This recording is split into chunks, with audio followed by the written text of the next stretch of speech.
Sorry guys for once again an disruption, but yeah, we can now say that politics is really cruel. Like one day you are a king and next day you are nothing in Indian politics.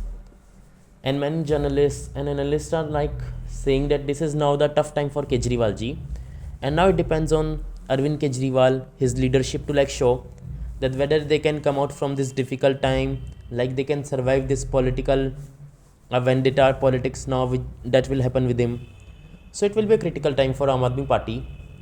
And there is also another point that whether Aam Aadmi Party will be able to strengthen itself in Punjab, as it is the only state now where the Aam Aadmi Party is in ruling government, and the elections there are due in 2027.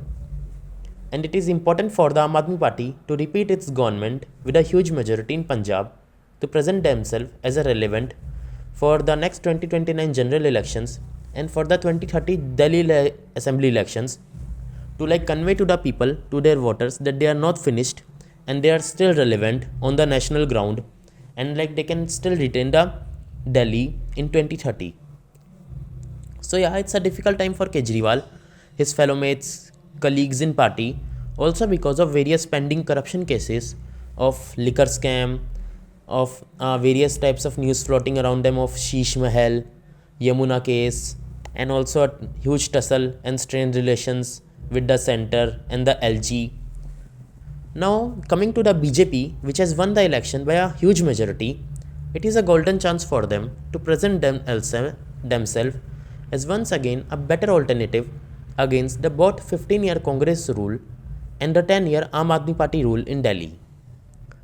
As the BJP is in power after 27 years in Delhi, it has many incentives to transform completely the infrastructure of Delhi and also bring many key reforms into the city about its sewage system, reducing pollution, cleaning the Yamuna river.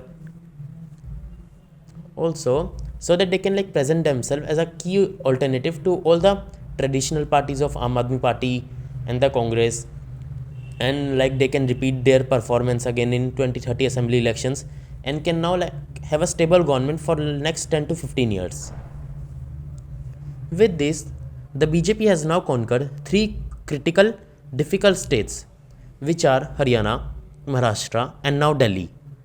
And now they have completely dominated and now have a complete political dominance onto the political map of our country. Like they are running like around 20 plus governments in various states. So it is like a period of again a BJP political dominance. And now they also have a very high energetic and moralized cadre with like huge energy to focus much more on upcoming state elections such as Bihar, Assam and West Bengal elections, which will be critical for BJP to like showcase their strength, their political ground, and to expand their party base in all these three major states, which were not its traditional fort bases, and the BJP has remained unexplored in both these three states for like many years. So it is a golden chance for BJP to strengthen itself as the main player in both these three states. Now after all this, you may have a question that what about Congress, Lakshay? What about the Congress? Well, talking about the Delhi election, it has maintained its position, guys. Like it has not significantly reduced its what we can say performance.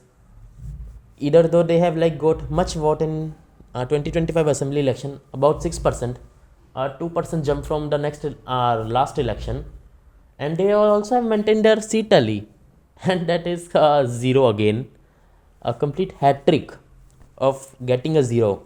I sometimes think, guys, that Congress is inspired by Aryabhatta. Yeah, I am not kidding. Congress is certainly inspired by the Aryabhatta ji concept of zero, and they are a biggest contender and propounder of this theory of Aryabhatta founding the zero.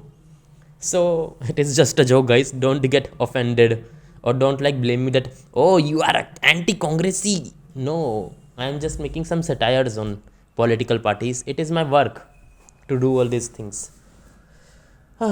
Congress party, it is an interesting party, guys. Well, just talking about Congress in this video alone is not enough.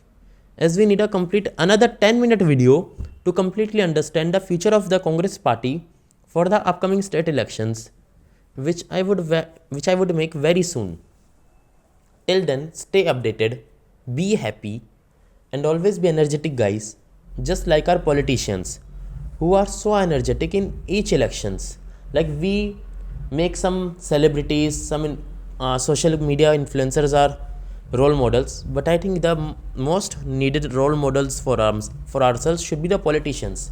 They never get tired, they never get exhausted. They do politics 24 into 7 without any like tensions. They don't have much anxieties and are very chill guys in our country. So politicians are an interesting phenomena and are interesting subject to be studied and to be followed. So it's just my opinion, guys. Don't hang me like, oh, how can you say against politicians? So I'm again sorry. Thank you everyone for being a kind listener.